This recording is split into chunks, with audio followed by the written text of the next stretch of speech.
Hello and welcome to another episode of D-Dubs Plays. Today we're going to be using the Plazas and Prominades DLC to build a nice pedestrian shopping precinct in this area here. But before we get to that, I just want to quickly outline my plans for the next few episodes. We've got the last round of DLC either just about to drop or possibly just dropped depending when this episode goes out.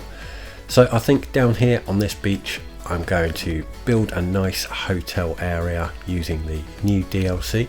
We'll also have the new Industrial Evolution Content Creator Pack, and I was always planning to put an oil industry down here, but I think I'll add some generic industry in this area as well. That's almost certainly going to require a redesign of this interchange here, so we'll probably end up doing the interchange before we start putting the industry in. And then this horrible temporary residential area needs to be removed and redesigned. And I think we're going to use the Brooklands and Queens content creator pack to design a nice residential area here. I'm also thinking probably somewhere around this spot it would be nice to put in a stadium. We've got the stadiums content creator pack and it would definitely be nice to put one of those in somewhere around here. And we're also going to need to extend the rail infrastructure and take it off in that direction as well, so we'll definitely need to make sure the infrastructure is in place as well. Now let's get to today's build. You may notice that I actually have all of the pedestrian area landmarks unlocked already. I was planning to show you how to unlock these on camera, but being a bit of an idiot I've accidentally saved over the wrong save file, and yeah, now they're unlocked and I don't have a save file where they're still locked. So what I'm going to do is I'm just going to start by giving you a quick guide as to how I got all of these unlocked. Now I'm just using the district painting tool here because I've already got the pedestrian area painted and I don't want to redo it. But the two plazas that require you to have a high enough entertainment value, all I did to unlock those was I literally started by putting in a couple of plazas and I just painted a very small pedestrian area around them. Because that pedestrian area is very small and the only thing in it is parks and plazas, that's going to very quickly pop these, I can't remember if it was 2 or 3 plazas that were locked. And of course, if you don't get all of them, all you really need to do is just add another park or plaza or two and extend the pedestrian area over them. They will pop quite quickly, you shouldn't need too many of them. Now all of the landmarks can be popped by just extending your pedestrian area over other parts of your cities. Now if we go to the pedestrian zone painting tools, you can see I've got these little lines snaking out.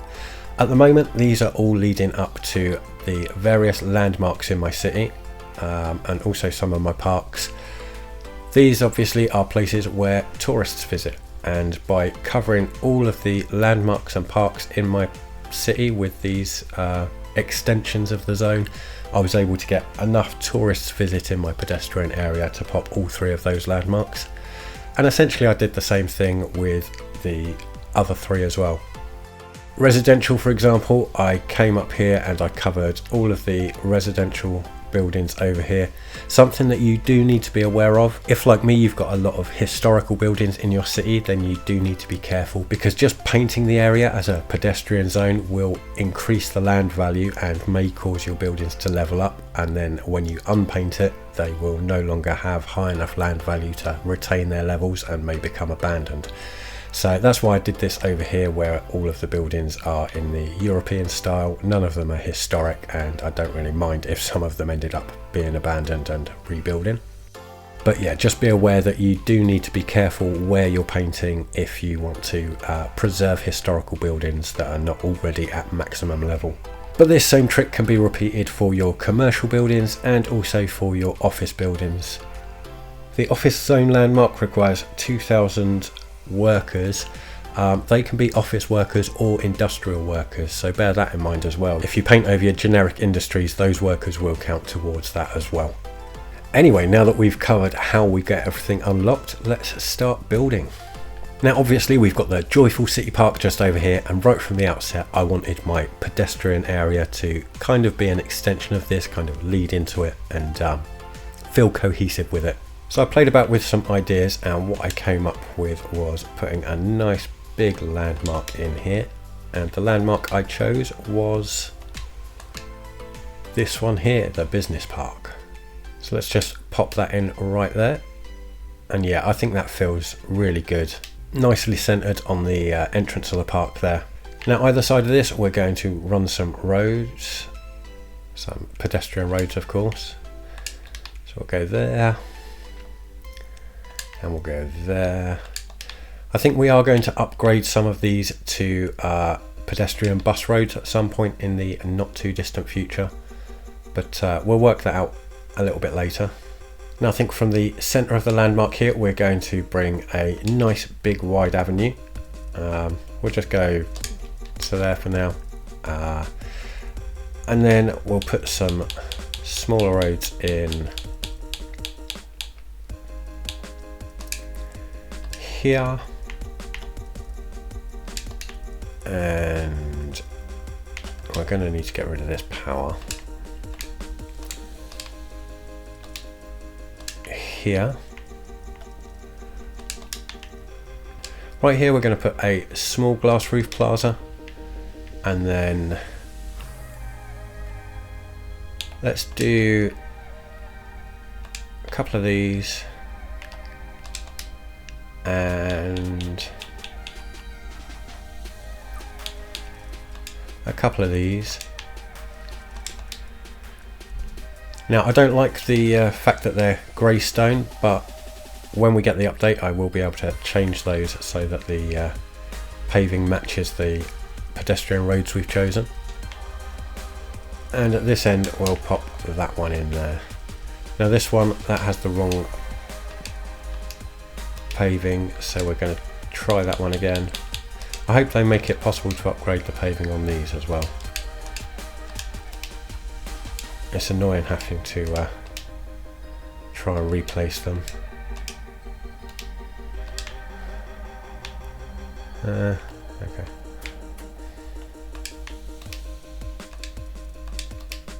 That's the one that I want.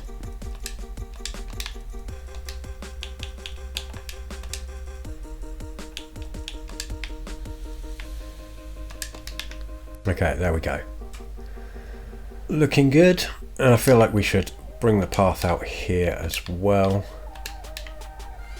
And we'll go all the way to the road here, I think. Provide another point of access. Here we're going to bring out a road at that distance there. That's going to give us 2 rows of shops in this grid, I think, and then I think right here would be a perfect spot for a metro station. So let's pop that in. Yeah, we'll go right there with that.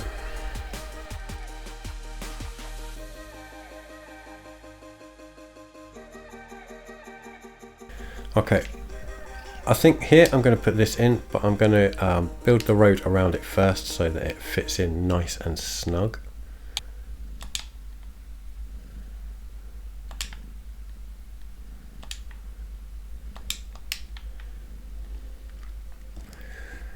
Apologies by the way if you can hear my cat purring. She's just jumped up onto my lap for some cuddles. And you're saying hello. Bless you. Now as you can see, that fits in there nice and snugly. The trouble is if we do this over here and then try to connect a road to it, the road goes to the end of that node and it's got like an extra space of gap there, which we don't want. So if you want it to fit nice and snug, then you need to draw the road in first. As you can see, if we move that back in over here, it will go in. Okay, maybe I'm going to need to move it somewhere else first. Okay, let's put it there and then pop it back there. There you go. As you can see, it does fit in there nice and snug. And as you can see, by drawing the road in first, we don't have that extra square of space at the end. Now I want some more plazas in here, so we're going to go for the larger one. This one, thankfully we can change the texture of.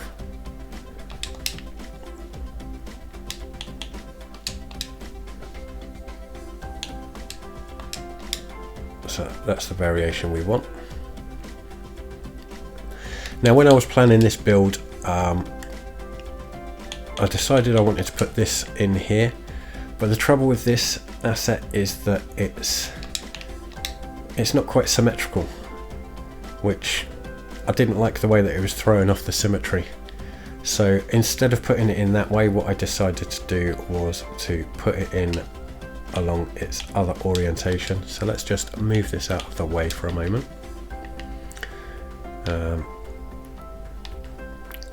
We can pop it somewhere. There's got to be a road that I can pop this against. That will do. Let's just pop that there for a minute. And what we're going to do is we're going to draw in the roads that will go either side of it. Let's just get rid of that.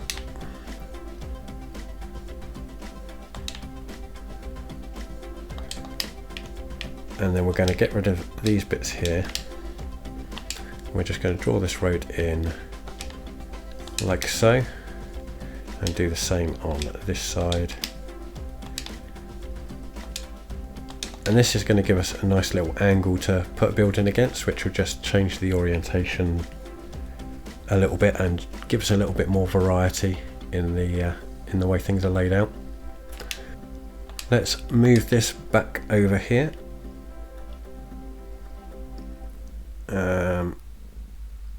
Let's go that way round. Yeah, so the trees are at the back here. And yeah, I do think the symmetry works better with it on this orientation. So yeah, we're going to do it that way. Then we need to just finish these roads. We'll go all the way round the asset like so. Going to need to just get rid of that, and done. We want to pop in some more angles like this, so that's easy enough to do. We're just going to draw the road in, get rid of that piece, and we'll do the same on this side. Okay, we're going to need to get rid of our snapping.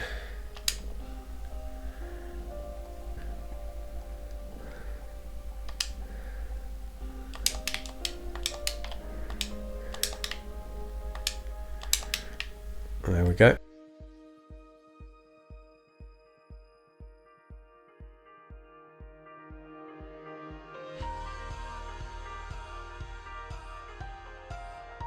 Okay, now if I've measured this out correctly, we should be able to fit in our chirper balloon rides perfectly in this space. I decided to go for something just a little bit different here. And then on this side we're going to have the Chirper birthday plaza. Yep. And then we're going to finish this area off with a nice semicircular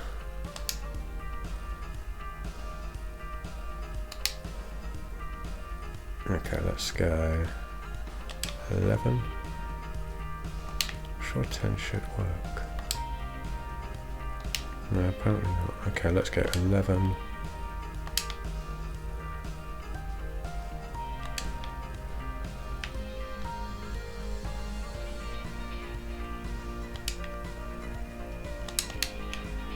And 9, okay. Okay, I think we're looking good so far. We just need to finish it off with a few more roads around the outside. So let's just go straight across here and up to here. Let's bring one down from there and we'll match that on the other side. I think we need to get rid of that.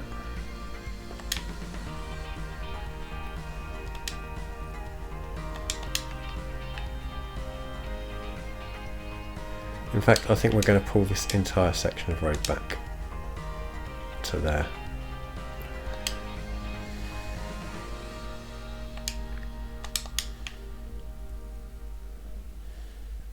Okay, I think we've got a nice layout that we can work with, and we've got that nice tourist hotspot vibe, lots of plazas, parks and landmarks for people to visit. So I think it fits very nicely with the joyful city park there. Now I think we need to plop in some of the unique buildings. Let's start by adding some service points over here. Put the large service point in just there. We need to leave space here for the metro line to pass. So I'll put one of these service points over on this side. Let's put the commercial zone landmark in just there. And we'll put the residential one in on this side. There, I think. I think the Museum of Modern Art can go in there. That could be one of the buildings that's at a bit of an angle. And I think we're going to put the office zone landmark over here.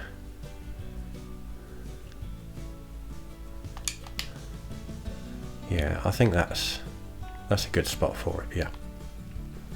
Okay, I was a little bit indecisive about what to put in this spot, and I tried a few assets, but ultimately I've gone with this one here, the UJoy Entertainment Agency from Heart of Korea. I think that works quite nicely there. I don't think I showed this on camera yet either, so on this side I popped the high capacity police station in next to the Modern Art Museum. Okay, so I think most of the rest of this is going to be zoning, but looking at these grids here, I want to get this grid filled out, so I'm just going to tidy up the edges here with some fences so that I can get the grid slots that I want. I think I'll put a little section in just about there, and then I wonder if I can just do a really short section like this. Is that going to be too short? Oh, it will just fit. Perfect. Okay. Okay, let's just do that for now. I might change that for a footpath or something later, but yeah, for now that will do. And we'll do something similar on this side.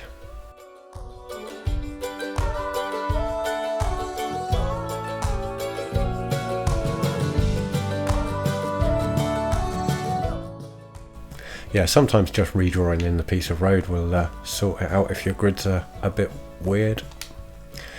That's done what I wanted it to, so let's start zoning.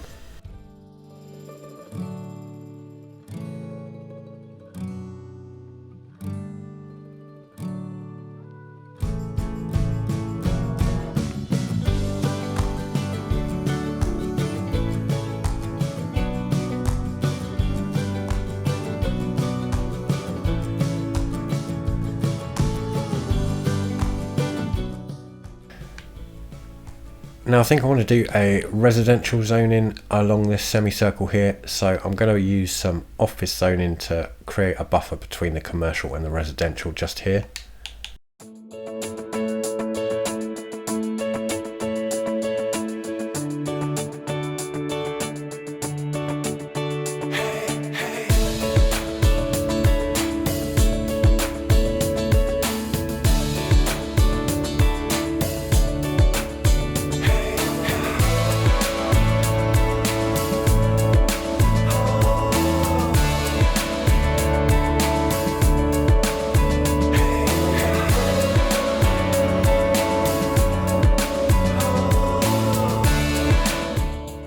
Okay, let's run the game and start getting some of that zoning in.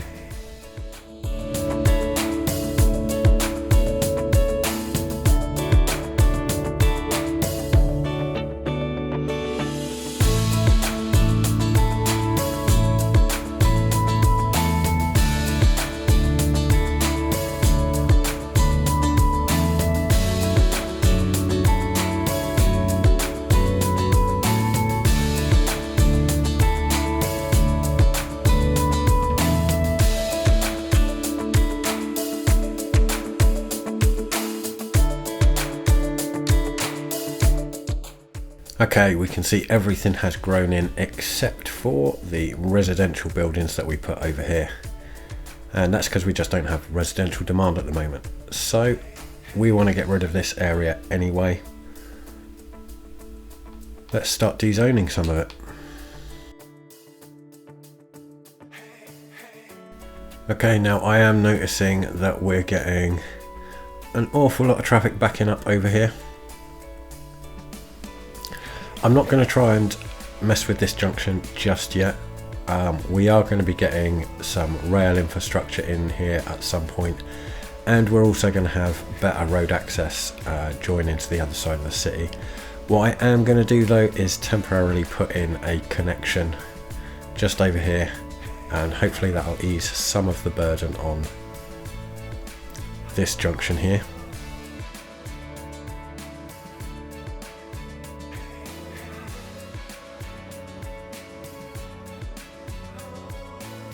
Now eventually, when we've unlocked the tile at the bottom of the screen here, we will make this look a little bit cleaner, but for the time being this should just give an alternative access route, which hopefully will reduce some of the traffic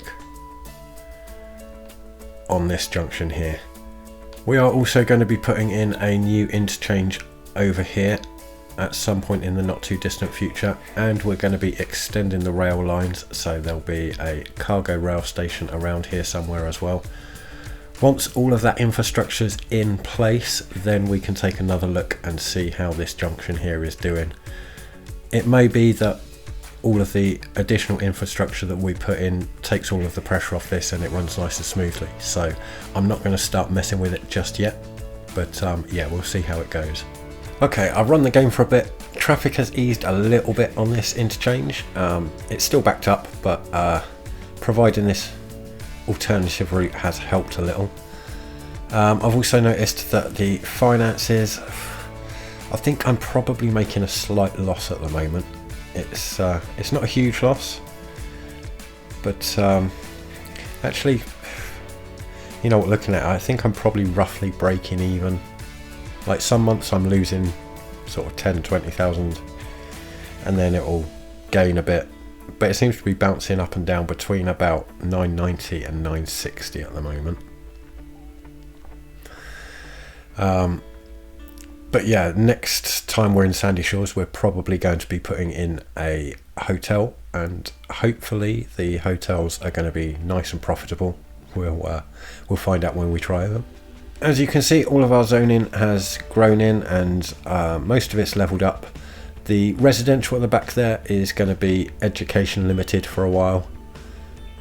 Obviously they won't level up until the residents reach a higher education level than they are at the moment. But yeah, I think I'm happy with the way this is looking, and the only thing left to do now is to add the awesome sauce. Let's get into a detailing time lapse.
And I'm done. Now, life being life, this took a little bit longer than I'd anticipated, and that's meant that the update has actually released already. So I've been able to change the textures on these parks here so that they match the rest of the area. I've tried to stick with the commercial theme along here and added lots of little stalls and shops and things for people to shop at. And I've used some of the new assets as well. So we've got a couple of the new parks here. This one's a kind of touristy shopping area, and that's just a nice little park. And then over here, I've drawn a road down to the beach so that we've got somewhere to start building our hotel. And I've added another one of the new parks just over here.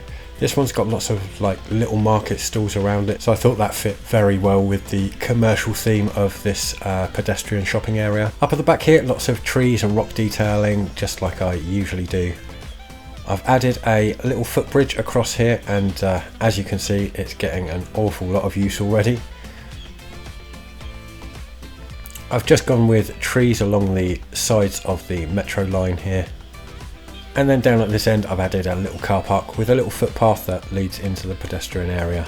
And we can see some of our residential areas are starting to level up now as well. The education level is increasing slowly but surely.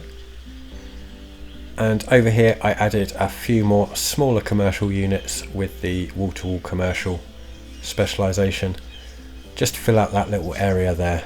I think all in all, I'm very happy with the way that this area has turned out, and I love the way that the central avenue there just kind of leads into the park through the big archway at the end there. Yeah, very happy with the way that that's looking. We do of course need to name our new shopping precinct, and this week's recommended creator is Few Candy. Now, I've been watching Few Candy for quite a while, and she's got such creativity and imagination. Most of what I've seen of hers has been modded Cities Skylines, and she's an absolute genius with some of the mods. The things that she's able to do are just mind-blowing. But she's also just started a vanilla series, which is going to be really interesting to see. So I highly recommend giving Few Candy a look, and as usual, I will pop a link down in the description below. And whilst I'm naming things, there is a certain member of the community who I think I really want to show some appreciation for, and I think everybody who knows her will agree that she's very much deserving of it. So I'm going to name this park the Jayco Sunshine Park. Jen, you're a legend. Now I'm just going to leave you with a cinematic of the new area. If you've enjoyed the episode, then don't forget to smash that like button, and if you haven't already, please consider subscribing as well. It really helps me out. Thanks for joining me, and I will catch you in the next one.